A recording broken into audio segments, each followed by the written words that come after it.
Ano ba mga kanta ni Whitney, alam mo? Yung ano, Someone Like You. Whitney, Someone Like You. Paano naging Someone Like You, Whitney? Adele yun? Namatay lang si Whitney kaya binigay na lang kay Adele.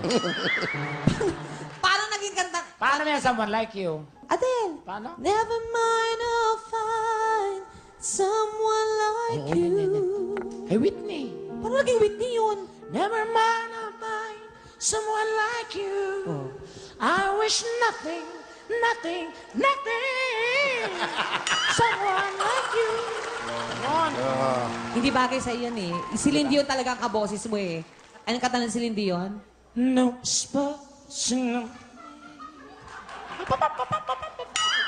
Ano papapapapapapap? Ganon siya. Ah, gano'n. Hindi yun yung sa Titanic. Paano yun? No